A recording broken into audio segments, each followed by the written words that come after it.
Hello everyone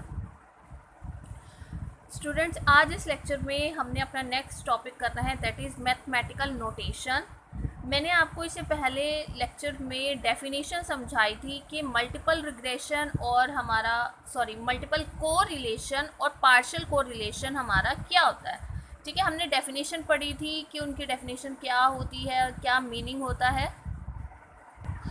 तो हमने वहाँ पर देखा था कि मल्टीपल कोरिलेशन हमारे क्या होते हैं, जब हमारे पास जो वेरिएबल्स होते हैं दो और दो से ज़्यादा के बीच का रिलेशनशिप जब हम पढ़ते हैं उसे हम क्या बोलते हैं, मल्टीपल कोरिलेशन बोलते हैं, जिसमें वेरिएबल्स हमारे क्या होंगे, टू और मोर देन टू।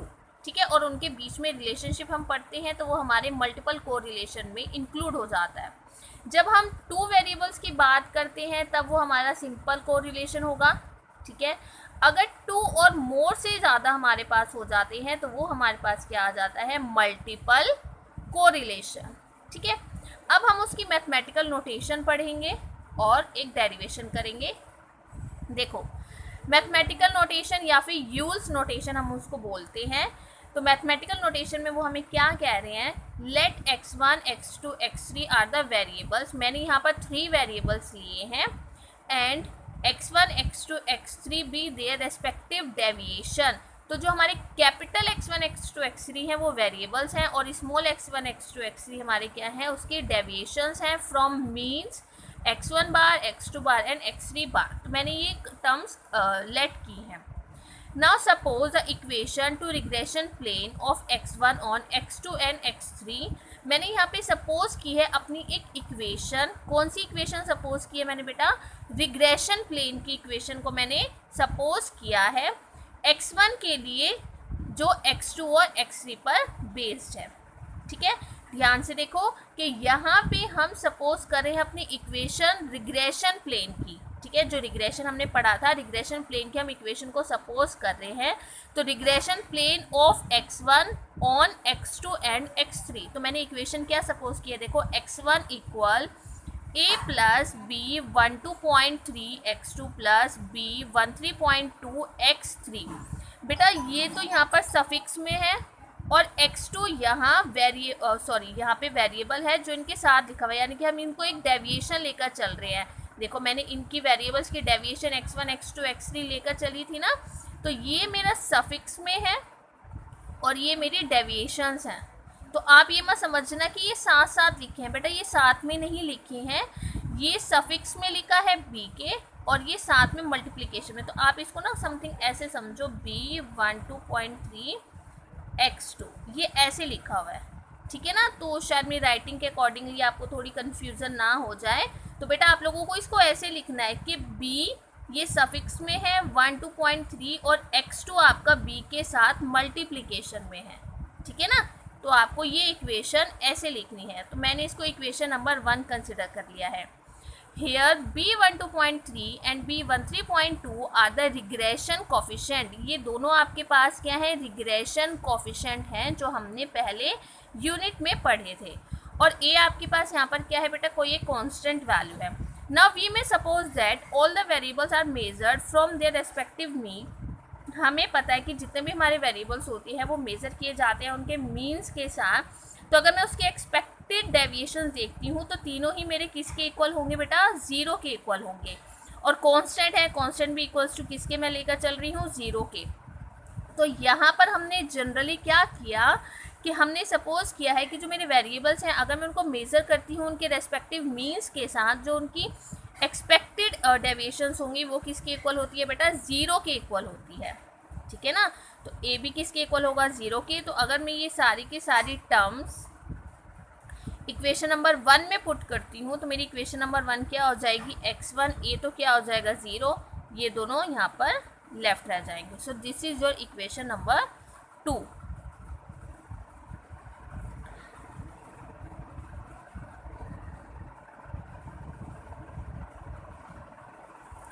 बेटा मैं ना आपको ये एक बार ना लिख के दिखा देती हूँ। देखो ये जो इक्वेशन है ना, आप प्लीज़ इसमें ना गलत मत लिखना। ये ऐसे लिखी जाएगी x1 b12.3 x2 plus b13.2 x3, ये ऐसे लिखी जाएगी। ये छोटा सा सफिक्स में लिखना और ये यहाँ पर मल्टीप्लिकेशन में आएंगे, ठीक है।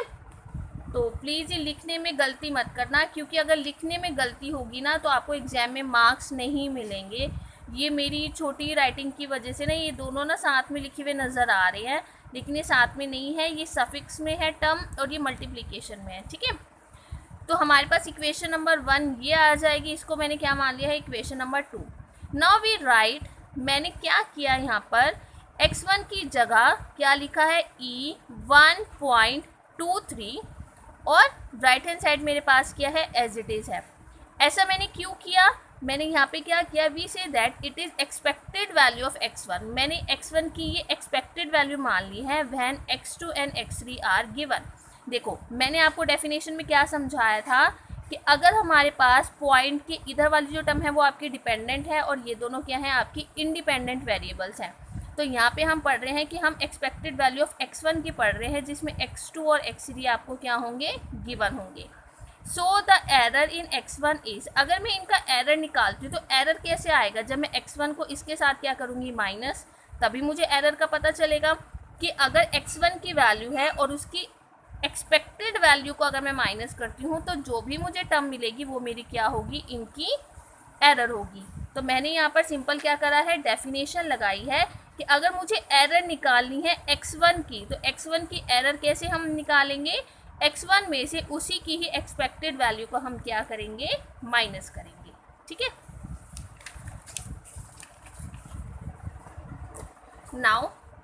Now we denote it by x1.23. So the residual in x1 when x2 and x3 are given. अगर मैं यहाँ पर रेजिडुअल निकाल रही हूँ, यानी कि एरर निकाल रही हूँ किस में, x1 में, जब x2 और x3 मुझे क्या होंगे बेटा, गिवन होंगे, तब मैंने क्या किया, x1 minus expected value of 1.23 को किसके इक्वल मान लिया, x1.23 के इक्वल मान लिया। यानी कि इनको माइनस करके जो मुझे एरर मिलेगा वो मैंने किसके इक्वल मान लिया है, x1.23, ठीक है। तो मैंने ये सिंपल एक डिनोशन दे दी है कि इन दोनों को माइनस करके मुझे जो भी वैल्यू मिलेगी वो किसके इक्वल होगी, x1.23, ठीक है। तो हमने ये इसको डिनोट किया है। Here 1 is called primary and 2 and 3 are called the secondary subscript, कि यहाँ पर जो ये 1 लिखा है ये आपकी प्राइमरी है और 2 और 3 आपके पास एक सेकेंडरी सबस्क्रिप्ट है। तो x1.23 को हम क्या बोल रहे हैं, रेजिडुअल ऑफ ऑर्डर 2 या फिर एरर ऑफ ऑर्डर 2, कि यहाँ पे हमने क्या किया, x1.23 को हमने क्या मान लिया है, रेजिडुअल मान लिया है ऑर्डर 2 के लिए। So the order of the residual is determined by the number of the secondary subscript. तो हम ऑर्डर कैसे निकालते हैं, जो सेकेंडरी सबस्क्रिप्ट है ना, देखो यहाँ पर 2 टर्म्स हैं इसलिए ऑर्डर क्या होंगे, 2 होंगे। अगर यहाँ पर सिर्फ 2 होता तो ऑर्डर क्या होगा, 1। तो पॉइंट के बाद जितने भी नंबर होंगे वही आपका क्या होगा, ऑर्डर होगा। Now our next step is to determine this and this by the method of the least square. अब हमें अगला स्टेप क्या करना है, हमें इनकी वैल्यूज़ को डिटरमाइन करना है, और वो हम कैसे करेंगे, bye the method of the least square. देखो ये मेथड मैंने आपको पढ़ाया था, मेथड ऑफ लीस्ट स्क्वायर। क्या करते थे उसमें, हमें क्या करना होता था, हमें मिनिमाइज वैल्यू लेकर आनी होती थी। तो हम यहाँ पर फिर से क्या करेंगे, मैंने एक एस लिया, किसके इक्वल लिया, समीशन ऑफ x1.23 का होल स्क्वायर। तो हम मेथड ऑफ लीस्ट स्क्वायर में क्या करते हैं, जो भी हमारे पास एरर वाली टर्म होती है हमें उसका क्या करना होता है, स्क्वायर करना होता है। तो मैंने यहाँ पर क्या ले लिया, समीशन x1.23 का होल स्क्वायर, और x1.23 की वैल्यू यहाँ से किसके इक्वल है, x1 माइनस E1.23। तो मैंने इसकी वैल्यू को यहाँ पर पुट कर दिया। आफ्टर पुटिंग यहाँ पर हमारे पास E1.23 की वैल्यू भी हम यहाँ पर पुट करेंगे। कहाँ से पुट करेंगे, देखो यहाँ से, ये वैल्यू थी ना E1.23 की, ये वाली वैल्यू को मैंने यहाँ से यहाँ पर पुट कर दिया, ठीक है।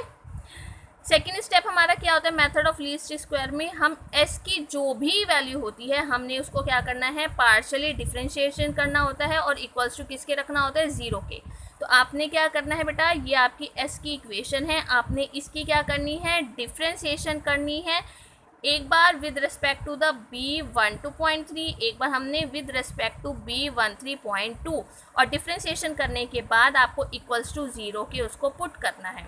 अब देखो, जब इस इक्वेशन की आप डिफ्रेंशिएशन करोगे, किसके रिस्पेक्ट में करनी है? B12.3। देखो ये रहा B12.3। चलो डिफ्रेंशिएशन करते हैं। पहले हम पावर की डिफ्रेंशिएशन करते हैं। 2 कहाँ आ जाएगा? मल्टीप्लाई में, ठीक है। बाकी ब्रैकेट एज इट इज़।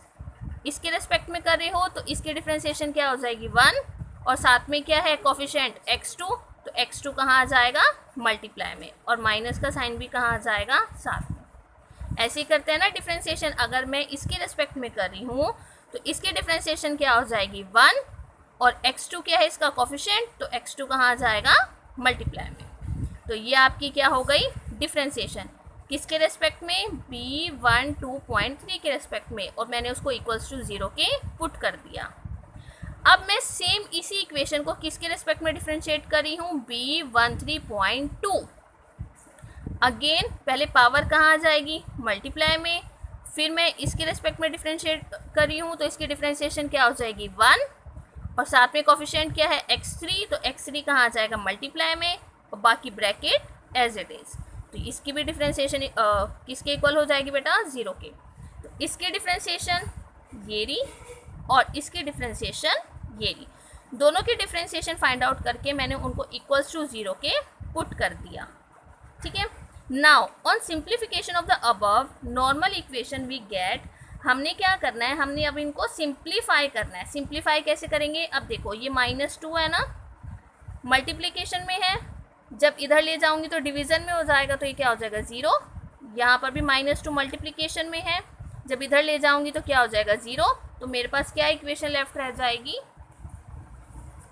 ये वाली, ठीक है ना। -2 तो उधर जाकर क्या हो जाएगा? 0। तो हमारे पास क्या इक्वेशन लेफ्ट रह गई है? ये वाली इक्वेशन लेफ्ट रह गई है, ठीक है। तो इसे मैंने क्या इक्वेशन बना लिया है? Equation number 3। So these normal equation can also be written as, इस इक्वेशन को बेटा मैं ऐसे भी लिख सकती हूँ। क्यों? क्योंकि हमें पता है कि x1.23 की इक्वेशन हमारी इसके इक्वल होती है, तो मैंने इस पूरे ब्रैकेट की जगह पर क्या लिखा है? x1.23। तो इक्वेशन नंबर 3 में मैंने क्या किया? समीशन ऑफ x2, और इस पूरे ब्रैकेट के प्लेस पर मैंने क्या लिखा है? x1.23, क्योंकि ये पूरी की पूरी इक्वेशन मेरी यहाँ से किसके इक्वल है? x1.23। तो हमारे पास ये इक्वल्स टू 0, ऐसे ही ये वाली इक्वेशन भी इक्वल्स टू 0। तो ये आपकी क्या हो गई? Equation number 4। Now for 2 variables x1 and x2 we know that, अब हम क्या कर रहे हैं? देखो मैंने एक वैल्यू तो निकाल ली, अब मैं यहाँ पर कह रही हूँ कि मैंने 2 वेरिएबल्स लिए, x1 एंड x2। तो 2 वेरिएबल के लिए मेरे पास कोरिलेशन का फॉर्मूला क्या होता है? ये वाला, ठीक है। Variance of x1 variance of x2 का अंडर रूट, मैं इसके प्लेस पर σ1 σ2 भी लिख सकती हूँ, और को वेरिएंस ऑफ x1 x2 को हम 1/n summation of x1 x2 भी लिख सकते हैं, ठीक है। तो मैंने यहाँ पर इनकी टर्म्स को पुट किया। यहाँ पर हम क्रॉस मल्टीप्लाई करेंगे तो मेरे पास समीशन ऑफ x1 x2 की वैल्यू क्या आ जाएगी? n r12 σ1 σ2, ठीक है बेटा। तो हमने क्या किया? 2 वेरिएबल्स लिए हैं 1 और 2, को रिलेशन का मैंने फॉर्मूला अप्लाई किया। अप्लाई करने के बाद को वेरिएंस ऑफ x1 x2 की वैल्यू पुट की, क्रॉस मल्टीप्लाई करेंगे तो हमारे पास समीशन ऑफ x1 x2 क्या आ जाएगा? n r12 σ1 and σ2, where r12 is a correlation coefficient between x1 and x2। तो ये हमारे पास क्या है? यहाँ पर को रिलेशन कोफिशिएंट है किसका? x1 एंड x2 का, ठीक है। अब बेटा देखो, जैसे मैंने यहाँ पे समीशन ऑफ x1 x2 निकाला है, ऐसे ही क्या मैं समीशन ऑफ x2 x3 भी निकाल सकती हूँ? सिंपल है, सिमिलरली करके लिखेंगे। देखो यहाँ पे x1 x2 है तो σ1 σ2 है, यहाँ पे x2 x3 है तो यहाँ पे σ2 σ3 है, यहाँ पे कैपिटल N है तो यहाँ पे भी कैपिटल N आएगा, यहाँ पे क्या है? r12 तो यहाँ पे क्या आ जाएगा? r23। सिंपल है ना। मैंने क्या किया? इसको इसके साथ रिलेट किया है कि अगर समीशन ऑफ x1 x2 की वैल्यू ये है तो समीशन ऑफ x2 x3 की वैल्यू क्या आ जाएगी? ये। कैसे पता चला? यहाँ पे अगर 1 और 2 है तो σ1 σ2 है, अगर यहाँ पे 2 और 3 है तो यहाँ पे सिग्मा 2 और सिग्मा 3 हो जाएगा। सेम लाइक R12 है तो यहाँ पे क्या हो जाएगा R23, और कैपिटल N तो दोनों जगह पर आएगा ही आएगा। तो हमने क्या किया, समीशन ऑफ x1 x2 की वैल्यू निकाली है, तो सिमिलरली करके समीशन ऑफ x2 x3 की भी हमने वैल्यू डायरेक्टली ही यहाँ पर लिखी है। ठीक है, चलिए नाउ अब देखो मैं वन बाय वन ना काफ़ी सारी वैल्यूज निकाल रही। देखो समीशन ऑफ x2 x3 की वैल्यू डायरेक्टली लिखी, समीशन ऑफ x1 x3 की वैल्यू भी मैंने डायरेक्टली लिखी सिमिलरली करके। ये सब कुछ ना बेटा सिमिलरली करके लिखा हुआ है, ठीक है ना। ऐसे ही समीशन ऑफ x1 स्क्वायर है तो यहाँ पे n सिग्मा 1 का स्क्वायर आ जाएगा। समीशन ऑफ x2 स्क्वायर है तो n सिग्मा 2 का स्क्वायर आ जाएगा। ऐसे समीशन ऑफ x3 स्क्वायर है तो n सिग्मा 3 का स्क्वायर आ जाएगा, ठीक है ना। तो बेटा ये सिमिलरली करके आपको डायरेक्टली लिखने हैं, आपको इन्हें सॉल्व करके दिखाने की ज़रूरत नहीं है। इसके बाद आपने इन सारी वैल्यूज़ को किस में पुट करना है, इक्वेशन नंबर 3। मैं आपको एक बार दिखा देती हूँ इक्वेशन नंबर 3 कौन सी बेटा, हमारी ये वाली, ठीक है। लेकिन बेटा आपको इसमें पुट कैसे करना है, पहले आपको इसकी ब्रैकेट के अंदर मल्टीप्लाई करनी है। तो यहाँ पर क्या हो जाएगा, summation of x2 x1 minus B12.3 summation x2 का square minus B13.2 summation of x2 x3 equals to 0। तो बेटा जब हम यहाँ पे वैल्यू पुट करेंगे तो वैल्यू पुट करने से पहले आपको समीशन ऑफ x2 की ब्रैकेट के अंदर मल्टीप्लाई करनी है, और मल्टीप्लाई करने के बाद आपको इसमें वैल्यू को पुट करना है। तो देखो मैंने यहाँ पर पुट की है वैल्यूज़, ठीक है। ये सारी वैल्यूज़ मैंने यहाँ पर पुट की हैं, इक्वल्स टू 0। एक बार आपको चेक करना है मैंने ठीक पुट की है या नहीं, ठीक है। इक्वेशन नंबर 3 पीछे है, सारी वैल्यूज़ यहाँ से देख लेना, और हमने ये वैल्यूज़ को पुट कर दिया। ऐसे ही सेकंड में भी, ठीक है ना। देखो एक बार इसमें पुट करोगे, एक बार इसमें पुट करोगे, ठीक है। तो हमारे पास ये दोनों इक्वेशन आ जाएगी। अब देखो यहाँ पे भी n है और सिग्मा 1 है, यहाँ सॉरी सिग्मा 2, यहाँ पे भी n है सिग्मा 2 है, यहाँ पे भी n है सिग्मा 2 है, यहाँ पे भी n है और सिग्मा 2 है। तो मैंने क्या किया, n और सिग्मा 2 को कॉमन ले लिया। जब n और सिग्मा 2 को कॉमन लूँगी, कॉमन लेने के बाद राइट हैंड साइड में डिवाइड करूँगी तो वो क्या हो जाएंगी 0। तो n और सिग्मा 2 मैंने पूरी इक्वेशन में से क्या कर दिया, एलिमिनेट। तो ये इक्वेशन मेरे पास फिर क्या बच जाएगी, R12 sigma 1 minus B12.3 sigma 2 plus B13.2 R23 sigma 3 equals to 0। तो बेटा आपने सिंपल बस क्या किया, इस इक्वेशन में से कैपिटल N और सिग्मा 2 को क्या किया, एलिमिनेट। इनको एलिमिनेट करके हमारे पास बाकी क्या वैल्यूज़ बच जाएंगी, ये वाली। ऐसे ही इस इक्वेशन में से आपको N और सिग्मा 3 को क्या करना है, एलिमिनेट करना है, ठीक है। तो आपको ये इक्वेशन मिल जाएगी। इसे मैंने क्या बना लिया है, इक्वेशन नंबर 5। आई होप यहाँ तक आपको सभी को ये डेरिवेशन समझ आ गई होगी। Now solving the equation 5। अब मुझे इस इक्वेशन को ना बेटा सॉल्व करना है। कैसे सॉल्व करेंगे, देखो बेटा ये स्टेप प्लीज़ बिल्कुल ध्यान से समझना। देखो मुझे इन दोनों इक्वेशन को सॉल्व करना है, ठीक है।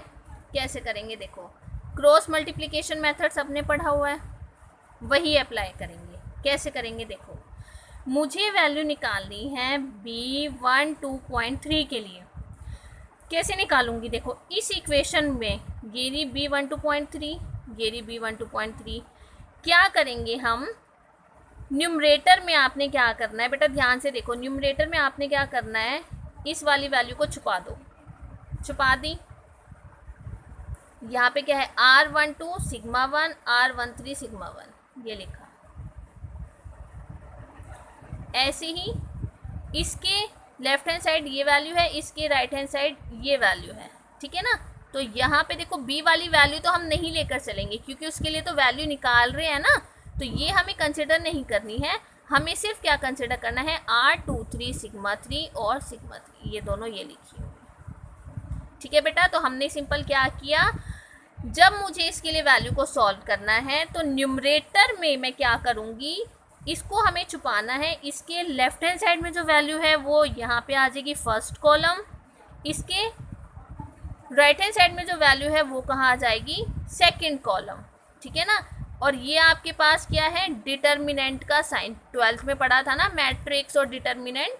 तो बेटा यहाँ पे जो मैंने ये टर्म्स की हैं ये मैंने कॉलम लिखे हुए हैं, ये कॉलम नंबर 1, ये है कॉलम नंबर 2, और हम इसका क्या निकाल रहे हैं, डिटर्मिनेंट निकाल रहे हैं। तो डिटर्मिनेंट निकालने के लिए मैंने क्या किया, इस टर्म को हमने छुपा दिया, इसकी लेफ्ट हैंड साइड वाली कॉलम नंबर 1, इसकी राइट हैंड साइड वाली कॉलम नंबर 2। लेकिन आप B13.2 B13.2 यहाँ नहीं लिखेंगे क्योंकि आपका रिग्रेशन कोफिशिएंट है और उसको हम डिटर्मिनेंट में नहीं लिखते, ठीक है। डिनोमिनेटर में आप क्या करोगे, डिनोमिनेटर में आपने इस टर्म को छुपाना है, क्लियर। इस टर्म को छुपाएंगे, यहाँ पे क्या है, sigma 2 R23 sigma 2 column number 1, R23 sigma 3 और सिग्मा 3 कॉलम नंबर 2। तो आपने न्यूमरेटर में क्या करना है, फर्स्ट और लास्ट, डिनोमिनेटर में क्या करना है, सेकंड और लास्ट, क्लियर। चलो अब देखो, कॉलम नंबर 1 में से मैं सिग्मा 1 को कॉमन ले सकती हूँ, यहाँ से सिग्मा 3 को कॉमन ले सकती हूँ, यहाँ से सिग्मा 2 को कॉमन ले सकती हूँ, यहाँ से सिग्मा 3 को कॉमन ले सकती हूँ। तो मैंने यहाँ पे क्या किया, कॉलम वाइज वैल्यूज़ को कॉमन ले लिया। अब ये क्या हो जाएगा, कैंसिल, तो आपके पास ये टर्म बच जाएगी। डिटर्मिनेंट सॉल्व करना आता है ना सभी को, हम क्रॉस मल्टीप्लाई करते हैं, इसकी इसके साथ मल्टीप्लिकेशन माइनस इसकी इसके साथ मल्टीप्लिकेशन, इसकी इसके साथ मल्टीप्लिकेशन माइनस इसकी इसके साथ मल्टीप्लिकेशन। बेटा ये मैंने गलती से बाहर लिख दिया था, ये यहाँ पर स्क्वायर आएगा, इसकी इसके साथ मल्टीप्लाई होगी ना, तो यहाँ पर R2 का स्क्वायर, ठीक है। तो ये आपके पास क्या आ गया, इक्वेशन नंबर 6। सिमिलरली करके जैसे हमने B12.3 के लिए वैल्यू निकाली है, ऐसे ही सिमिलरली करके हम B13.2 के लिए भी वैल्यू को निकालेंगे। कहाँ से निकालेंगे बेटा, इस इक्वेशन में से निकालेंगे। जैसे अब मुझे B13.2 के लिए निकालना है, तो अब मैं इसको हाइड करूँगी, ये कॉलम नंबर 1, ये कॉलम नंबर 2, क्लियर। उसके बाद में क्या करूँगी, इसको हाइड करूँगी, this is your column number 1 and this is your column number 2। तो बेटा एक चीज़ का ध्यान रखना, जब मैं B13.2 को फाइंड आउट करूँगी तो न्यूमरेटर के लिए आपको इसे हाइड करना है, ये कॉलम नंबर 1, ये कॉलम नंबर 2। पर जब मैं डिनोमिनेटर फाइंड आउट करूँगी, देखो जब मैं डिनोमिनेटर यहाँ पे फाइंड आउट कर रही हूँ तब आपको इसे हाइड करना है, लेकिन this is your column number 1 and this is your column number 2, clear. तो ये कॉलम नंबर 1 है और ये कॉलम नंबर 2 है। यहाँ से सिग्मा 1 कॉमन लेंगे, सिग्मा 2, सिग्मा 3, सिग्मा 2, ठीक है। मैंने यहाँ पे डायरेक्टली लिख लिया है क्योंकि सिग्मा 2 तो कैंसिल ही हो जाएगा, तो सिग्मा 1 और सिग्मा 3 हमारे पास बचेंगे। उसके बाद आपको क्या करनी है, इसकी क्रॉस मल्टीप्लाई, इसकी क्रॉस मल्टीप्लाई, तो आपके पास ये इक्वेशन आ जाएगी। So this is your equation number 6 and this is your equation number 7, clear है। तो ये आपके पास क्या था, मैथमेटिकल नोटेशन, यहाँ पे हमने इसकी वैल्यू निकाली है, यहाँ पे हमने इसकी वैल्यू निकाली है। तो यहाँ पे आपका टॉपिक मैथमेटिकल नोटेशन कंप्लीट होता है, ठीक है बेटा। अगर इस डेरिवेशन में किसी भी बच्चे को कोई भी स्टेप नहीं समझ आया, कहीं पर भी कोई डाउट आता है, तो आप लोग मुझसे पूछ सकते हो बेटा। मैं दोबारा ये डेरिवेशन दोबारा से डिफ़ाइन कर दूँगी, दोबारा से एक एक स्टेप आपको बता दूँगी अगर किसी भी बच्चे को कोई भी डाउट आता है, ठीक है। चलिए इसके बाद नेक्स्ट हमारा टॉपिक है partial regression coefficient in terms of delta. अब मुझे पार्शियल रिग्रेशन कोफिशिएंट निकालना है इन टर्म्स ऑफ डेल्टा। कैसे निकालेंगे, देखो हम डिटर्मिनेंट लिखते हैं, ठीक है। डिटर्मिनेंट में हम क्या करते हैं, this is your R11, R12, R13, R21, R22, R23, R31, R32, R33। लेकिन R11, R22, R33 को मैंने क्या ले लिया है 1, यानी कि जो मेरे डायगनल्स हैं मैंने उन डायगनल्स को क्या ले लिया है 1। मैंने यहाँ पर एक डिटर्मिनेंट ले लिया 3 into 3 ऑर्डर का, ठीक है। Now let delta be the cofactor of the element in the ith and the jth column of delta. यहाँ पे मैं मान रही हूँ कि जो मेरा डेल्टा है वो मेरा क्या है बेटा, को फैक्टर है किसका, रो का और कॉलम का। सभी बच्चों ने 12th में को फैक्टर्स माइनस सब ने पढ़े हुए हैं, तो तो हम यहाँ पर क्या निकाल रहे हैं, कोफैक्टर निकाल रहे हैं। किसका कोफैक्टर निकाल रहे हैं, डेल्टा 1 2 का। ठीक है बेटा, ये चीज़ आपको ध्यान रखनी है, इसका कोई लॉजिक नहीं है कि हम 1 2 का ही क्यों निकाल रहे हैं। ठीक है ना, हमें जिसकी वैल्यू चाहिए हम सिर्फ उसी का ही निकाल रहे हैं। तो ये चीज़ आपको ध्यान रखनी है कि आपको यहाँ पे डेल 1 2 के लिए ही कोफैक्टर फाइंड आउट करना है। ठीक है, तो सभी बच्चों को कोफैक्टर फाइंड आउट करना आता है ना। डेल 1 2 की बात कर रही हूँ तो ये 1 2 है, तो हम इसी की कॉलम और इसी की ही रो को क्या करते हैं, हाइड। तो हमारे पास क्या क्या वैल्यू रह जाएंगी, ये दोनों और ये दोनों। ठीक है, और साथ में 1 और 2 है तो माइनस का साइन आ जाएगा, ये वाली टर्म, फिर वही क्रॉस मल्टीप्लिकेशन, ये वाली टर्म आ जाएगी। फिर मुझे डेल 1 1 के लिए भी कोफैक्टर निकालना है, तो डेल 1 1 का कोफैक्टर मेरे पास ये आ जाएगा। ठीक है, तो बेटा मैं किसी भी बच्चे को कोफैक्टर फाइंड आउट करना नहीं सिखा रही हूँ, आपको सबको कोफैक्टर्स निकालने आते हैं। आपको इस डिटर्मिनेंट का कोफैक्टर निकालना है, एक बार 1 2 के लिए कोफैक्टर निकालना है, एक बार 1 1 के लिए कोफैक्टर निकालना है। कोफैक्टर निकालना सबको आता है कि अगर मुझे 1 2 के लिए कोफैक्टर निकालना है तो मैं इसे और इसको छोड़ देती हूँ, मेरे पास ये दोनों टर्म्स लेफ्ट रह जाएंगी। जब मैं 1 1 की बात करूँगी तो 1 1 ये है, तब आप इसकी कॉलम इसकी रो को छोड़ोगे तो आपके पास ये टर्म्स लेफ्ट रह जाएंगी।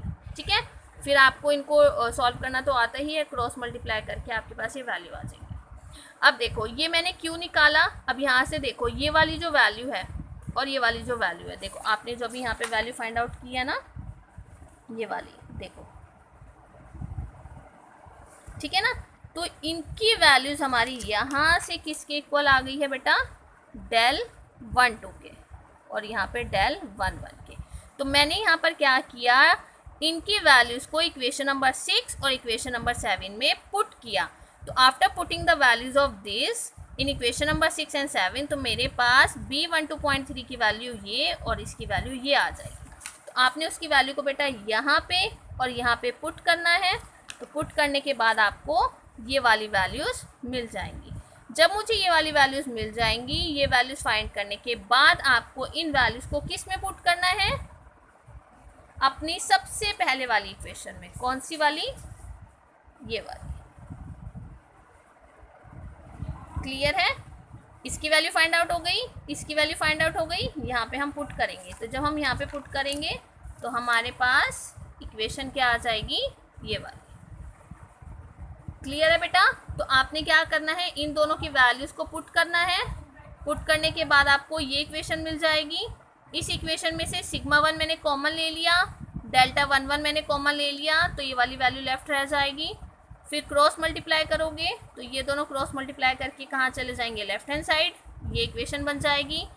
इन दोनों टर्म्स को यहाँ से लेफ्ट हैंड साइड लेकर जाओगे तो ये माइनस में है, तो इधर आके क्या हो जाएंगे, प्लस में। तो ये आपके पास क्या आ गया, partial regression coefficient in terms of delta. तो ये आपके पास क्या है, पार्शियल रिग्रेशन कोफिशिएंट है, किसके टर्म्स में, डेल्टा के टर्म्स में। ठीक है, तो आज का आपका जो लेक्चर है वो बस इतना ही। यहाँ तक अगर किसी भी बच्चे को कोई डाउट होता है, कोई प्रॉब्लम होती है, then you have to ask and please write your name and roll number in the comment box. और सभी बच्चों ने आज मुझे वर्क भेजना है, यहाँ तक हर एक बच्चे ने ये डेरिवेशन को करना है, और कहीं पर भी कोई डाउट आता है तो आपने मुझसे पूछना है। सभी बच्चों का वर्क आज मुझे इवनिंग 9 PM से पहले पहले मिल जाना चाहिए। ठीक है, और अटेंडेंस के लिए आपको अपना नेम और रोल नंबर कमेंट बॉक्स में लिखना है। Thank you.